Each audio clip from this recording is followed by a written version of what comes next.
नमस्कार, एक बार फिर से आप सभी का स्वागत है। इस वीडियो में मैं चर्चा करूंगी आईपीसी की इन 3 प्रमुख धाराओं के बारे में, जिसका इस्तेमाल करके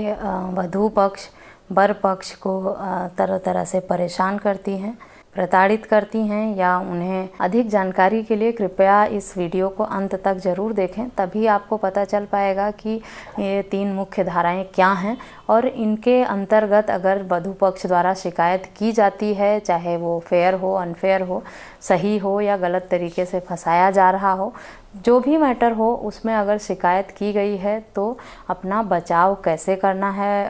वर पक्ष को, और क्या उनके हक में कानून बने हुए हैं और क्या क्या मिथ हैं इन धाराओं को लेकर जो बेवजह लोगों को परेशानी में डाल देते हैं। 498A जो है ये दहेज उत्पीड़न के लिए महिलाएं अपने ससुराल पक्ष पर लगाती हैं। 406 जो है वो स्त्री धन ना लौटाने के लिए, 323 जो है वो मारपीट के लिए, दुर्व्यवहार के लिए लगाती हैं। अब ये 3 धाराएं जो हैं इसको एक हथियार की तरह महिलाएं इस्तेमाल करने लगी हैं। ससुराल पक्ष से किसी भी बात पर नाराज़ होती हैं, गुस्सा आता है उन्हें, और नाराज़ होकर अगर मायके चली जाती हैं, वहाँ उन्होंने ये बातें बताई तो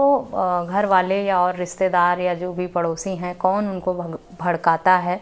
जिसके बहकावे में आकर वो लोग इस तरह के कदम उठाती हैं। मैं तो यही रिक्वेस्ट करूँगी कि भाई किसी भी समस्या का हल जो है वो लड़ाई झगड़ा नहीं है। आप लोग आपसी समझौते से बात करें, एक साथ रहना है, अगर ज़िंदगी निभानी है, रिश्तेदारी निभानी है, तो जो भी गलतफहमी है उसे मिलकर बैठकर बड़ों के साथ बात करके दूर करें और लड़ाई झगड़े में ना पड़ें। फिर भी अगर इस तरह की समस्या से जूझ रहे हैं तो इस वीडियो में मैं आपको जो जो बताऊंगी उन्हें अगर फॉलो करेंगे तो आप बहुत ही आसानी से इन समस्याओं से बच सकते हैं और आप कोर्ट की कार्रवाई से भी बच सकते हैं। जब भी शिकायत थाने में की जाती है तो उसे थाने तक ही कैसे सेटल करके क्लोज कर सकते हैं आप, कि आपको आगे और लंबी लड़ाई ना लड़नी पड़े। जो ये 3 धाराएं हैं मैंने जिनकी चर्चा की है, इसमें इनको लेकर सबसे पहले जो महिला है वो विमेन सेल में कंप्लेन करती है। अगर विमेन सेल नहीं है उस एरिया में जहां वो रहती है तो संबंधित पुलिस चौकी या थाने को ये अधिकार दिया जाता है कि वो इस तरह की कंप्लेन लें और उनकी काउंसलिंग कराएं।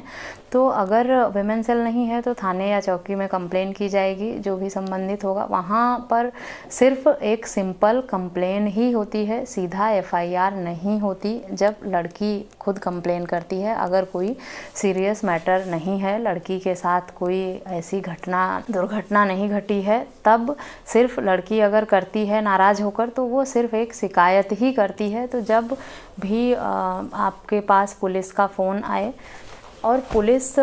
शिकायत करने के साथ साथ जो भी पक्ष है, लड़का पक्ष है, उसको फ़ोन करती है और उन्हें बताती है कि आपके ख़िलाफ़ इस तरह की शिकायत की गई है, जिसके लिए आपको इस डेट पे यहाँ पर आना होगा चौकी में और अपना बयान दर्ज कराना होगा, अपना स्टेटमेंट देना होगा, साथ ही आपका क्या कहना है इस शिकायत पर, अपने बचाव में क्या कहना चाहेंगे, वो आप यहाँ आके बात कर सकते हैं। तो जब भी इस तरह की फ़ोन आए तो उससे डरें, घबराएं नहीं, पुलिस से आराम से बात करें, पूछें कि क्या लिखा गया है उस मैटर में, और जाएं। जिसका पुलिस हो सकता है सिर्फ लड़के को बुलाए या पूरे परिवार को बुलाए, या जिन जिन लोगों का नाम कंप्लेन में इन्वॉल्व है सबको बुला सकती है। तो जिसको बुलाया जाए, आप लोग आराम से थाने में जाएं जहां भी कंप्लेन हुई है और वहां बैठकर आराम से कंप्लेन पढ़ें। सबसे पहले तो ये देखें कि आपकी बहू ने क्या क्या इल्ज़ाम लगाए हैं, उसकी क्या शिकायतें हैं, या किस धारा के अंतर्गत आप पे शिकायत दर्ज कराई गई है। क्योंकि जब तक आप अच्छे से कंप्लेन पढ़ेंगे नहीं, जानेंगे नहीं, आपको पता कैसे चलेगा कि आप पर क्या इल्ज़ाम लगाया गया है और आपको उस पर क्या जवाब देना है, अपना बचाव कैसे करना है। पूरी शिकायत पत्र जो भी है उसे पढ़ने के बाद आप जो भी बातें सच हैं वो सही सही पुलिस को बता दें। पुलिस आपका बयान भी दर्ज कराएगी। जो भी अपना पक्ष है वो रखें, जो सच्चाई है बताएं। अगर 498A की बात है, 498 में उसने क्या प्रूफ दिए हैं कि भाई किस तरह धमकाया है, कब मांग की है, कोई विटनेस है उसका जिसको उसने शामिल किया है उसमें, या जो भी 406 हैं, उसमें स्त्री धन ना लौटाने का जो भी लगाया है इल्ज़ाम, अगर आपने लौटा दिया है तो आप पुलिस को बताएं। और अगर आपने काफ़ी हद तक लौटा दिए हैं उसके सामान और कुछ रह गए हैं उसके जो गिफ्ट्स थे, तो वो आप वहीं पर पुलिस के सामने क्लियर करके उसको लौटा सकते हैं कि इसने इतना सामान ले लिया था और इसके 1-2 जो भी आर्टिकल्स रह गए थे वो मैं अभी इसको लौटा रहा हूँ। तो आपका 406 जो है वो वहीं पे क्लोज हो जाएगा, अगर आप जो भी बचा खुचा है या पूरा सामान लड़की को लौटा चुके हैं। तो 406 जो धारा है जिसके अंतर्गत शिकायत हुई है, गिफ्ट लौटाने के साथ ही वो पुलिस तक ही सीमित रहेगी, वो वहीं क्लोज हो जाएगी, ख़त्म हो जाएगी। अब 323 में मारपिटाई के लिए अगर लगाया है, आप लोगों ने ऐसा कुछ किया नहीं है तो आप उसमें भी बताएं, अपना पक्ष रखें कि क्या मैटर हुआ था। लड़की ने मेडिकल में अगर प्रूफ नहीं किया है या पुलिस को इन्वेस्टिगेशन में पता चलता है कि ये भी गलत ही इल्ज़ाम लगाया गया था बरपक्ष पे, ऐसा कुछ हुआ नहीं था, कोई सबूत नहीं मिले हैं पुलिस को, तो 323 भी हट ही जाती है, वो भी आगे नहीं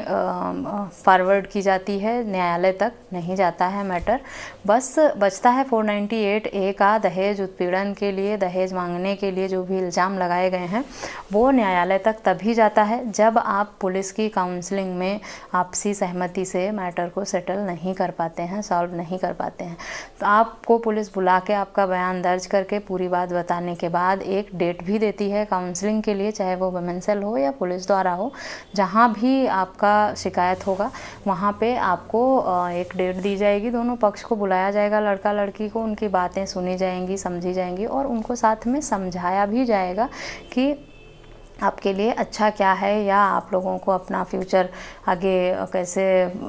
रखना है या किस तरह आप इन समस्याओं को इग्नोर करके एक दूसरे के साथ रह सकते हैं, या आप दोनों को आप खुशी खुशी रहने के लिए किन बातों का ध्यान रखना होगा, एक दूसरे का ख्याल रखना, जो भी है काउंसलर वहाँ पे होते हैं वो आपको पूरा मौका देते हैं समझा बुझाकर अपने रिश्ते को वापस बनाने का। पुलिस भी नहीं चाहती, ना कोई काउंसलर या कोई न्यायालय ये नहीं चाहता कि किसी का तलाक हो, लोग अलग हों या उनके बीच में विवाद बढ़े। प्रयास यही रहता है शुरुआती दौर में कि जो भी मैटर है उसे काउंसलिंग करके ही क्लोज कर दिया जाए, आगे ना बढ़ाया जाए। लेकिन कुछ विषम परिस्थितियों में अगर लड़का या लड़की दोनों में से किसी एक ने ये ठान ही लिया है कि भाई उन्होंने एक दूसरे के साथ नहीं रहना, अलग होना है, या जो भी मैटर है उनका वो उस पर अड़े रहते हैं और 498 क्लोज नहीं हो पाता है या आपसी समझौते से उनकी बात नहीं बन पाती है, तब मामला 498A का न्यायालय में ट्रांसफ़र किया जाता है, वो भी काउंसलिंग होने के बाद ही। और मामला वहाँ ट्रांसफ़र होने पर अगर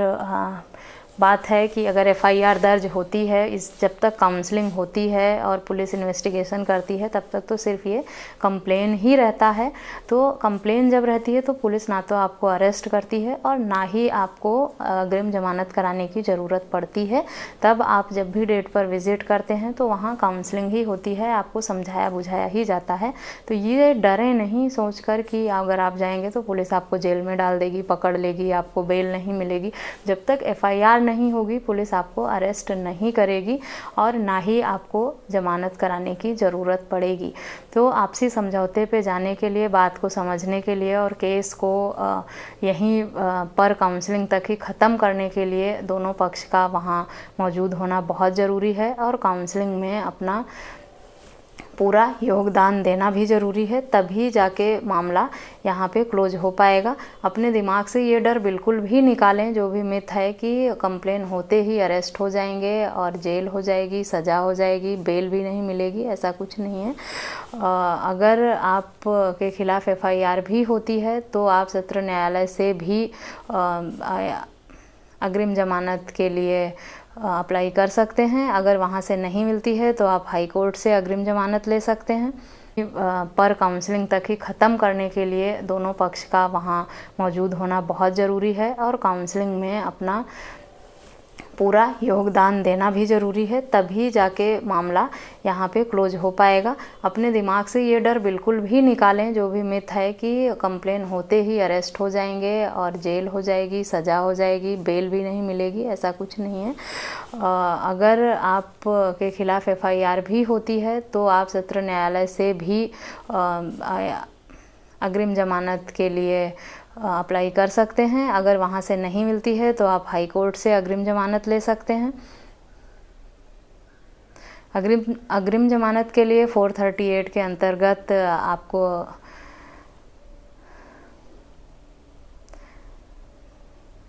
अग्रिम जमानत आपको 438 के अंतर्गत मिल जाएगी।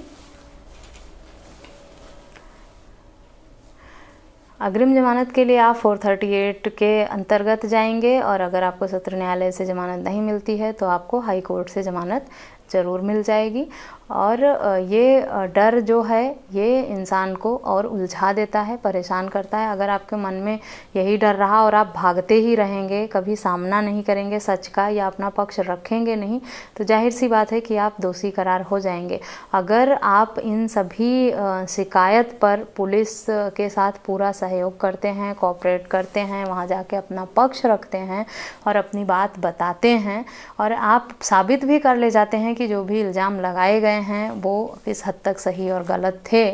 तो यकीन मानिए कि आपके ऊपर कोई कार्रवाई नहीं होगी। और अगर आप एक दूसरे के साथ सही से बातचीत करके समझौता कर ले जाते हैं तो आपका मैटर सिर्फ शिकायत पर ही ख़त्म हो जाता है, आगे न्यायालय तक भी नहीं जाता। तो अपने दिमाग में ये बात ना रखें कि शिकायत हुई नहीं कि FIR, अरेस्ट और जेल और ये सारी चीज़ें, जो जितना डर और मिथ है आपके दिमाग में, इस सबको निकाल फेंकें। और जब भी इन 3 धाराओं के अंतर्गत या अन्य किसी भी इस तरह के पारिवारिक लड़ाई झगड़े या मनमुटाव या मतभेद को लेकर कोई भी शिकायत की गई है तो इतना डरे नहीं, आपको भी अपना पक्ष रखने का पूरा मौका मिलेगा। ये है कि भाई पुलिस को भी ये बताना पड़ता है कि किन तथ्यों के आधार पर उसने जो भी है अक्यूज्ड को गिरफ्तार किया है। ऐसे ही किसी को एक शिकायत पर पुलिस गिरफ्तार नहीं कर सकती, उसे भी रीज़न देना पड़ता है। अगर किसी को गिरफ्तार भी किया है तो ये बताना होगा कि किस वजह से किया है किसी अपराधी को गिरफ्तार, क्योंकि अगर उसे गिरफ्तार किया गया है और अपराध ऐसा है कि वो जो भी सबूत हैं उसे नष्ट कर देगा या किसी को नुकसान पहुंचाएगा या लोगों को धमकी देगा, परेशान करेगा, जब इस तरह के केसेज होते हैं तभी पुलिस को मजबूरन गिरफ्तार करना पड़ता है। अदरवाइज़ पुलिस ऐसे ही सिर्फ शिकायत पर किसी को गिरफ्तार नहीं करती है। किसी इन्वेस्टिगेशन ऑफिसर या मजिस्ट्रेट के द्वारा किया जाता है तो आप उसके खिलाफ न्यायिक जांच की मांग करें और आपके साथ जो भी गलत हुआ है, आपका अपमान हुआ है या जो भी हानि हुई है आपकी, उसके लिए आप डिमांड कर सकते हैं और उसका आपको कंपनसेशन भी दिया जाता है, जिसका सबसे बड़ा। अगर आपको इस तरह के किसी और टॉपिक पे जानकारी चाहिए तो आप मुझे कमेंट करके बता सकते हैं। मेरी वीडियो पसंद आए तो और लोगों के साथ शेयर करें और मेरे चैनल को सब्सक्राइब करें। मिलती हूँ नेक्स्ट वीडियो में ऐसे ही कुछ और टॉपिक के साथ। तब तक के लिए थैंक यू एंड बाय।